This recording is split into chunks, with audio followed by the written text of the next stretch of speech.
Allan Fitzgerald, Augustinian, director of the Augustinian Institute, never done the Freedom School, so it's up to us to figure out how it works. My idea is that I don't think it's of any value for me to talk and talk and talk and talk. So anytime there's a question, of course, raise your hand, but it's after about 5 or 10 minutes, I'm going to kind of start to try to be more interactive after I kind of set the context so that this can be a conversation where I'm not the only one trying to teach. We can teach one another. So the title that I gave it, or the description that I gave, an examination of how Augustine responded to the desire for control of the civic leaders of his time, would be the basis for a discussion of the just inaugurated leadership of the United States. Well, I think that was a little pretentious of me to have gone quite that far, but I'm sure that can come up if you wish. My concern when I wrote that over a month ago was well back in November, actually, when I wrote it. My concern was that it was hard for me to imagine how a person who has spent his whole life thinking about himself and about money would be able to be an adequate advocate for peace. So the focus will be on Augustine's interest in the powerful spiritual leadership of the many, not an analysis of the elected. So that sets some framework or limits around what I might even say about today's politics. So one of the big deals for Augustine is a virtue called humility. And humility has all sorts of different possible definitions. But if you think of one extreme being pride and the other extreme being self-depreciation or lack of appreciation for oneself, humility sits somewhere in the middle, which means that humility, rather than being this need to grovel or this sense of being a doormat, humility is the sense of, I know who I am. Not just in my own sight, but even in the sight of my neighbor and my God. And I think the possibility, in other words, of thinking of humility in a way that's not customary, but that is really right at the heart of what Augustine is all about. So at the very beginning of the City of God, For I do know how much energy is needed to persuade the proud how great is the force of humility, whereby all earthly summits are surpassed, not by the grasping of human arrogance, but as a gift of divine grace. For the king and founder of the city of which we are going to speak has made known in the scripture of his people a provision of divine law that says God resists the proud, but gives grace to the humble. So there's a sense in which leadership, positions of power, positions of authority need to be imbued with a sense of humility. And that can come out in attitudes towards violence, acceptance, war, peace, and kind of the whole range of issues that surround the way people are. And if you pause for a minute around Augustine's understanding of human life, human condition, we know original sin, we're imperfect. Augustine didn't want to kind of point the finger down at anybody saying, you're bad, you're bad, you're bad. But his acceptance of the fact that we have that inclination, that is to act on our own rather than to act out of the power of God, means that he was always at least realistic enough to know that people were not perfect. Which, if I have to be the perfect teacher in this class, not going to work. we can have a good class when we realize that none of us is going to be perfect, either with the things to talk about or the questions that get raised in the meantime. So this sense of everything good that we do is because of the grace of God. And humility is accepting the fact that the good stuff I do, I don't need to take credit for it. In fact, I better not take credit for it as if I'm the only one who was responsible for it. Because if nothing else, the family that raised me, the community within which I became educated, the life that I've lived among many people have been a source of so many gifts that for me to arrogate to myself, I'm the only, I'm the powerful, I'm the one who, is not only pretentious, it's not even accurate, it's unreal. And so to notice the good that is done, to notice the good that each person does. Sometimes I say, okay, when you do your examination of conscience in the evening, I did this wrong, I did this wrong, I did this wrong. I said, never stop there.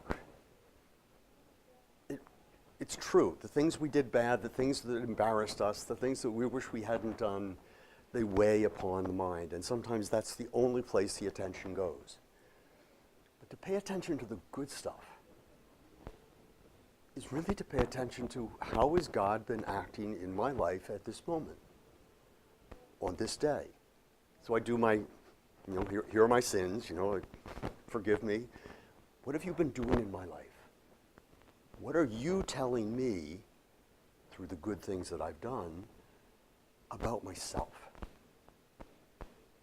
And so when Augustine says it's really hard to tell the proud, people who are a bit caught up in themselves, it's really hard to tell them anything that's helpful because they aren't noticing even how God is acting in their lives. And how do you bring a culture, a family, to peace when the acceptance of who I am and who we are and how we relate to one another and how we are before God is not in the forefront? So if Martin Luther King had this remarkable ability to hold together a crucial moment in the development of our country, I have a dream, and to hold it together in a way that not only recognized the Constitution that is ours, the culture that we have, and the historical facts that are there, many of which were so negative, especially then, but not only then, still now, about the way people relate and how people treat one another. Augustine would not have used the phrase, I have a dream. That was part of my struggle. What would he have said? And I think he would have said, I have a passion. I have a passion for peace. And the passion for peace can't be located in this heart, in this person, at this time, in this place. The passion for peace has in some way to connect itself, not only to who I am in the sight of God, how I allow myself to be in the sight of God, but how I am also with others, and whether it's in a position of authority or in a position of obedience or fellowship, leadership, whatever language you'd like to use there. And so his passion for peace, his dream for peace, was that he could in some way bring people in his community to accept who they were. That he could somehow bring leaders. So there were several occasions in his life where someone had been arrested, jailed, convicted, and sentenced to death. And in every case, not only there, but even in cases of violence, but let's stay with the capital punishment piece. In every case, he would say, and bring up the story of the woman caught in adultery. And he didn't bring it up as kind of, now here's a moral example that you have to follow. He'd talk about it a little bit. why did they bring her here in front of me? It wasn't just to humiliate her. It was to humiliate me. It was to make sure that they knew, that I knew that they had the power and that they had the right to put this woman to death. So instead of fighting, he just said, well, hey, if any of you is without sin, please throw the first stone. And in the process, he touched on one of the fundamental pieces of Augustine's whole theology. You can't do anything to anyone else if you have not already done it to yourself. You're going to judge her, but you're guilty of sin too. The only one who can judge her is God, not you. Oh, I don't care how much authority you have. Now, he was never going to win that argument, right? So we said, well, hey, the one without sin, please, throw the first stone. Forcing them to judge themselves. Making sure that the conversation wasn't just, I have the power, you die. But that we are human, we need to respect one another. And so the sense of interiority, of forcing the powerful and the mighty back upon themselves, so that they realize the impact of their words, so that they appreciate the measure of their actions, not just in terms of whether it makes them popular, not just in terms of whether it makes them look powerful, but in terms of whether or not they can be human. Humility. Who are you in the sight of God? Who are you in the sight of others? So this desire of Augustine, this passion of Augustine for peace, it isn't about war and peace or violence or all of those things. It's really about the ability to accept who am I and what am I supposed to be in my relationships. In one of his sermons, somewhere around 411, after the sack of Rome, so after Rome had been invaded and a lot of refugees arrived on the shores of North Africa and Hippo, and he starts to preach on Matthew 25, and whatever you do to the least of these you have done to me. And he just takes the one. He just talks about the hungry. And he's calling people to be hungry, to feed the hungry. And he says, now, when you find yourself before the judgment of God, that's the only question he's going to ask you. He's not going to ask you whether you were an adulterer, a thief, a cheater. He's not going to ask you, all of those multitude. He's just going to ask you, when you saw someone hungry, did you feed them or didn't you? And then he pauses and he looks at you. Obviously, he says, I see that you're all surprised at my saying that. Well, let me try to explain. Then he goes on to, develop the parable from the point of view of when you see someone hungry, when you saw me hungry, you fed me. And how those who in fact fed the hungry were brought before the throne of God and put to the right. And those who turned a blind eye to their fellow human beings were condemned. Because what they had done was accept Christ or not accept Christ. In the same way that you and I accept friends or declare enemies. Get over our anger or let it become hatred. And so his passion for peace, in other words, rather than being a governmental procedure that tried to figure out whether or not it's allowed or necessary to go to war, whether or not we can defend ourselves, or whether or not we can have peace. all starts in the human heart. All starts in a way that tries to make sure that the people who are engaged in the conversation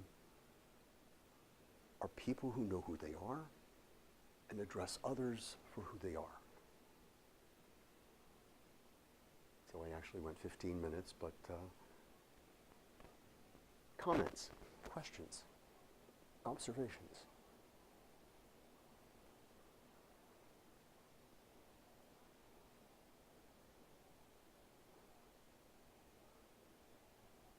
So keep thinking.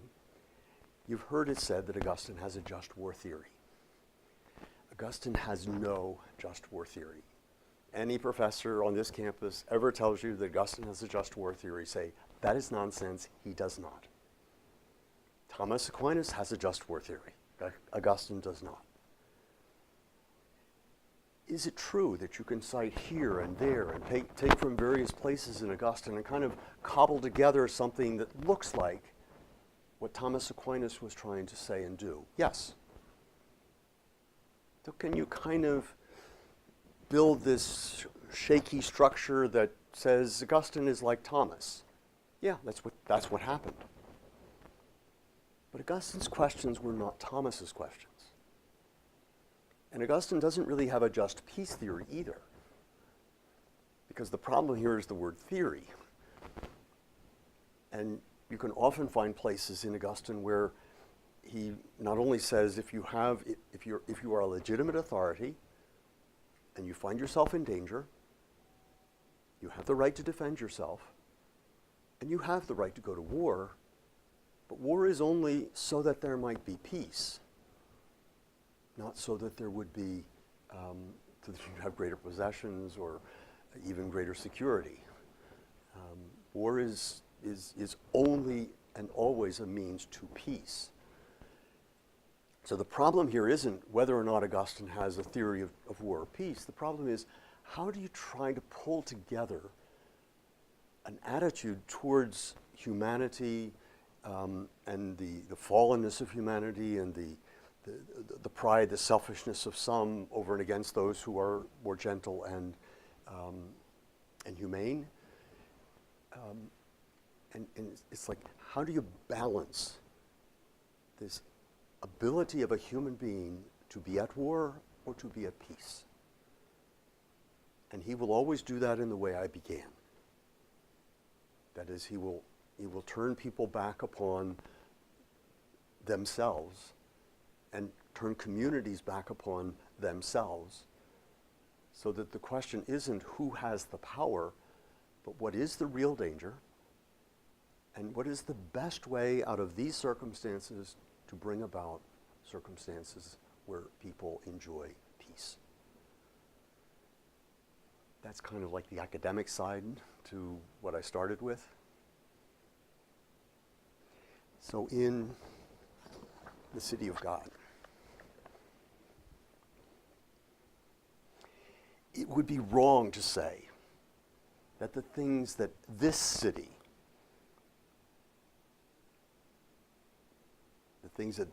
desires are not goods.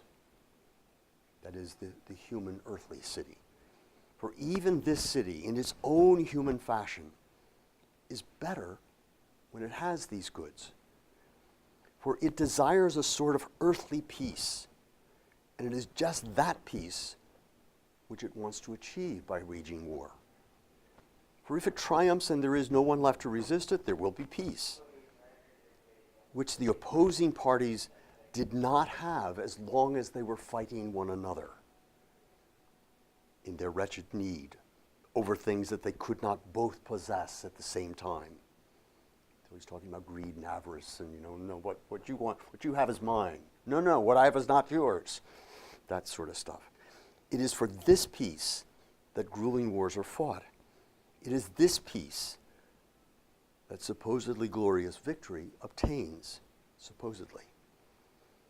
And when the victory goes to those who are fighting for the more just cause, who can doubt that the victory deserves to be celebrated and that the resulting peace is very much to be desired? these are goods, and they are undoubtedly goods that are gifts of God. He has to get there. He's got to add that, do you have it? Is because you waged war? No, it's because somehow, by waging war, if you had to, if there was no other way, God allowed the good to come from it. And you can feel the ambiguity. Well, is this a just war? Is this a just peace? Augustine didn't live in our time, so how do we parse his words? So it's not like you can just go straight line and it's clear. It needs all sorts of nuance to put together the values associated with peace and those associated with war. Comments? You agree? Any comments or questions at all?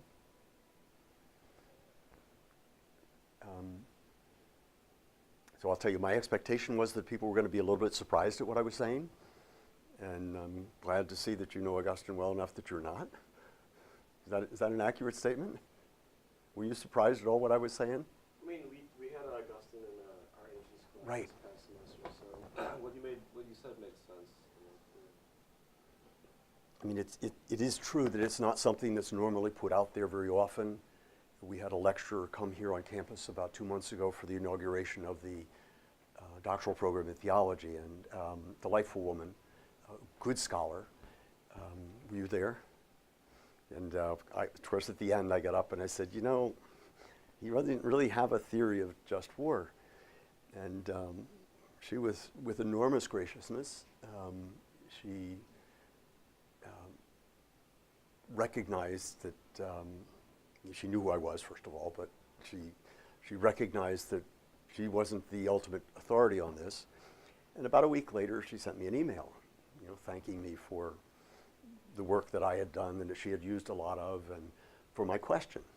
And I wrote back to her and I said, but I said, you put out something in your talk about the sermons and letters of Augustine and how humane and balanced and beautiful they were. Your only trouble was with the other piece that too many people have called just war theory. And so she thanked me for, and so I learned something from your talk. It wasn't as if this was a one-way thing. But because of her talk, I decided to put this together. And because of her talk, I'm going to give another talk up in her area, and she said she's actually going to come, so she gets a chance to pull the rug out from under me on exactly this same topic, because I think it is a time. You perhaps may have seen, this is one of the women who was at the conference in the Vatican in April of last year, which basically said the just war theory has outlived its usefulness. And when you stop and think of the proportionality of even a non-nuclear bomb, can a proportional good result from modern warfare? Probably not. Just war theory, so-called, has kind of outlived its usefulness.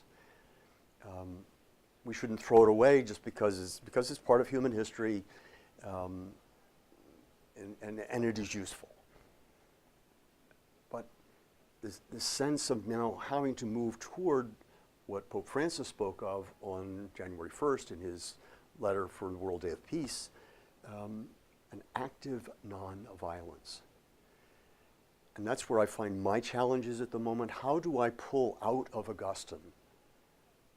How do I find the text, the words, the attitude that will put together, well, how was it that Augustine was in fact encouraging a kind of non-violence in his time, which was more violent than ours? It's just that it didn't have the bombs and the guns that could kill lots of people all at once, but the violence was pretty real. His mother,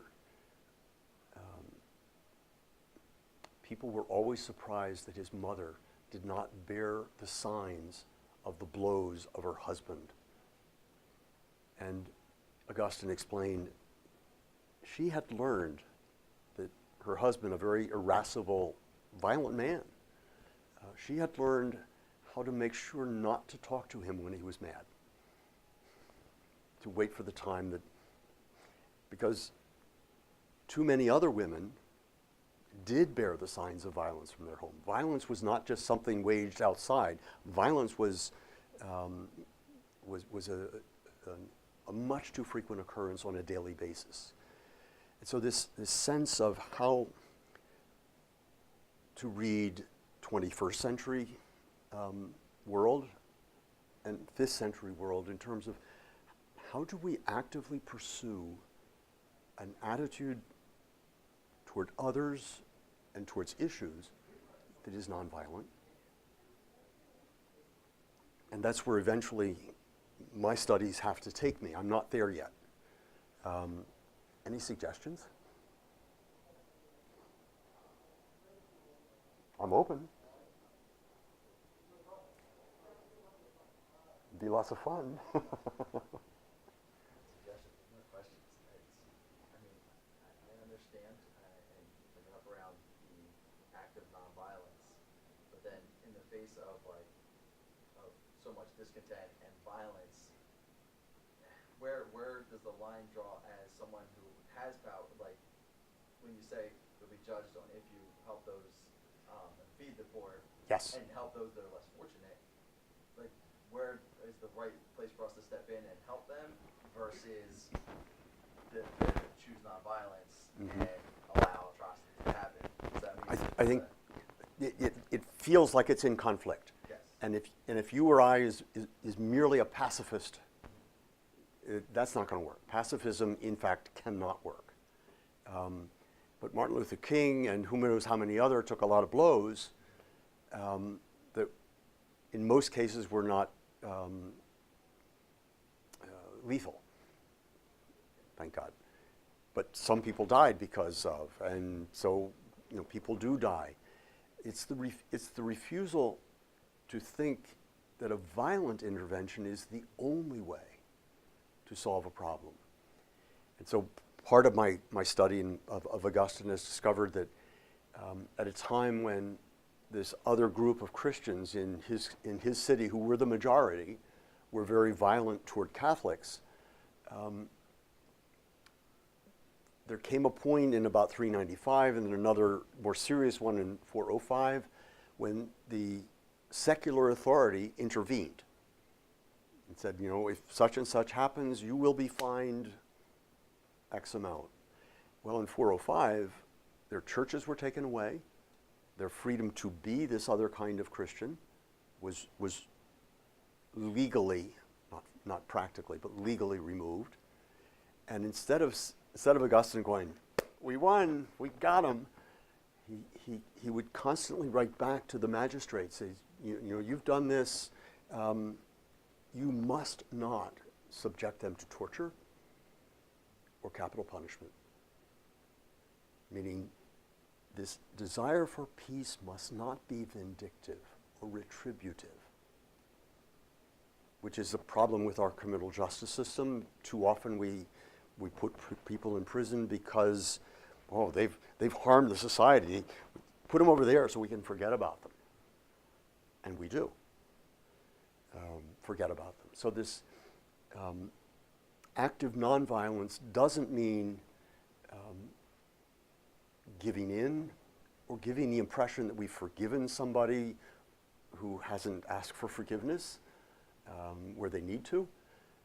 But the pressure is meant to be moral rather than merely physical. And never forget, the right to self-defense could include violence. Those who have been capable of not doing that are special people. I have no idea whether I could do that. I suspect that none of us knows whether we could do that. But Mahatma Gandhi and Martin Luther King are two shining examples, but they're not alone. Of how you walk into a violent situation and you maintain your own interior peace, not necessarily physical integrity. Other comments?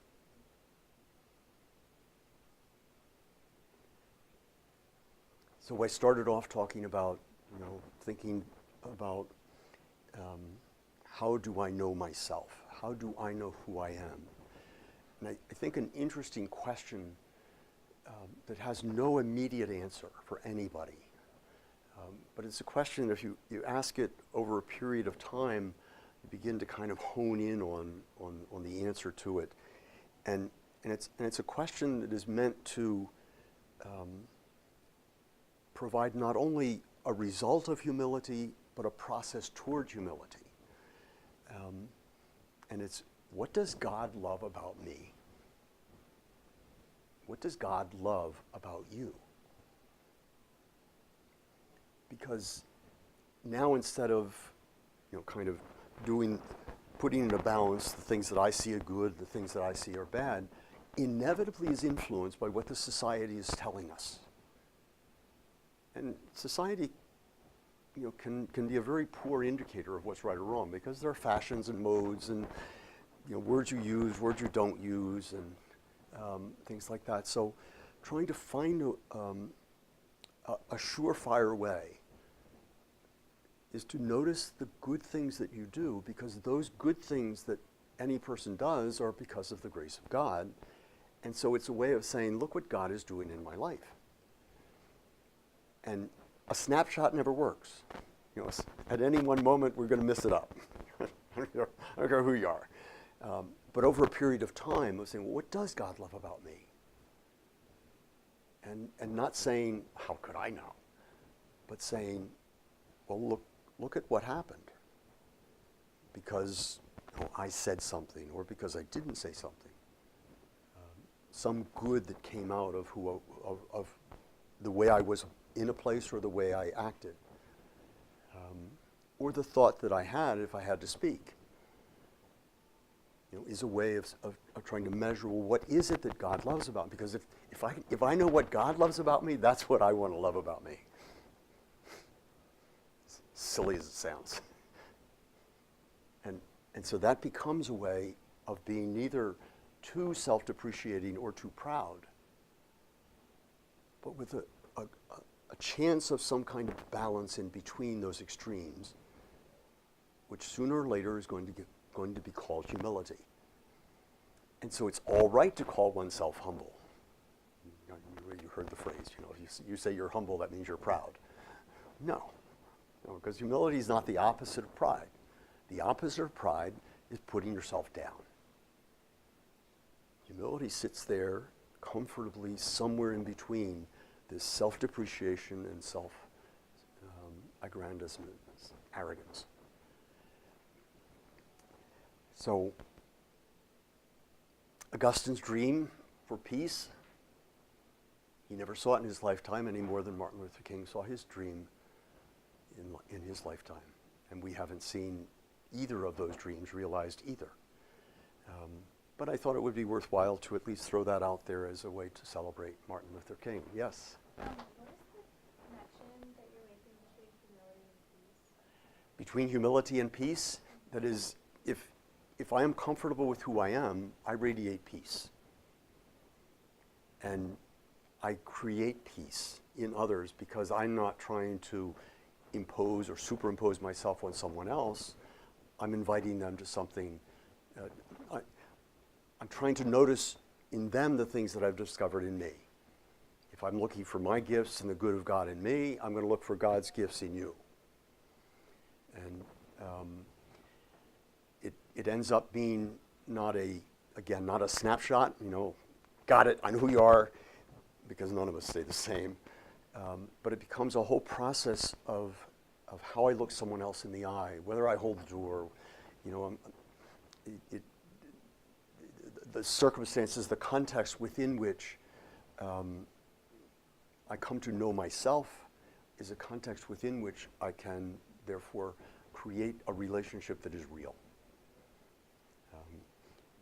And again, in our world, the past 20-some months of campaigning and election and post-election and all that, what we have seen is varying degrees of people knowing who they are.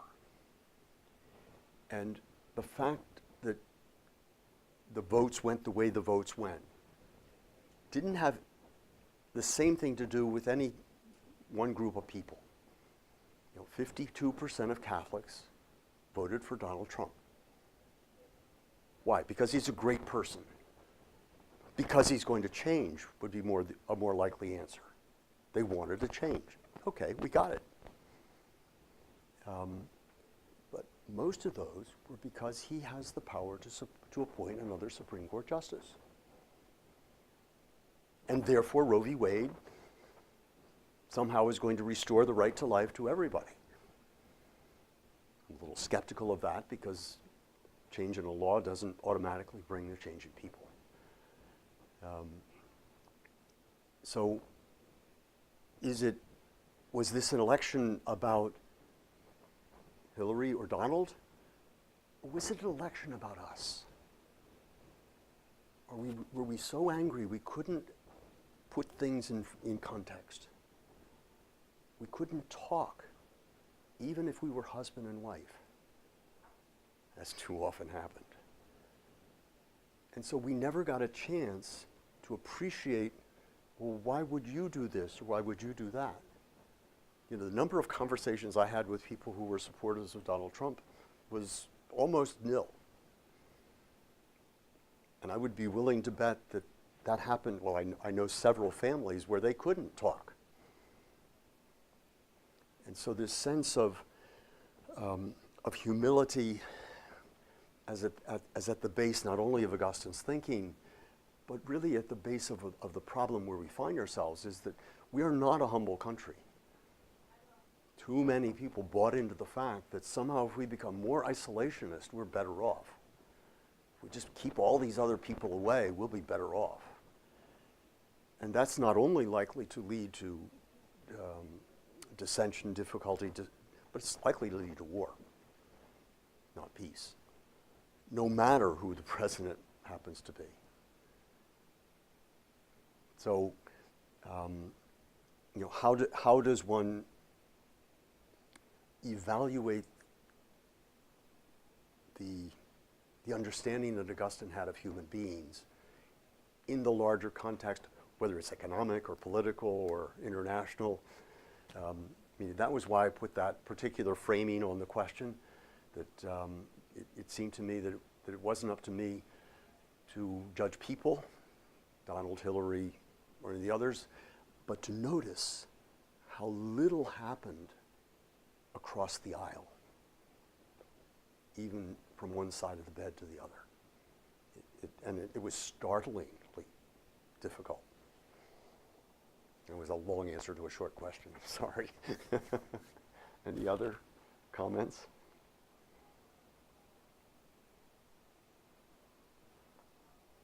Short class. I did what I wanted to do. Yes, I was expecting a little bit more interaction. That's why it's so short, but that's fine. If you enjoyed it and got something out of it, then that's all that matters. So have a great afternoon. Thank you. You're welcome. Thank you.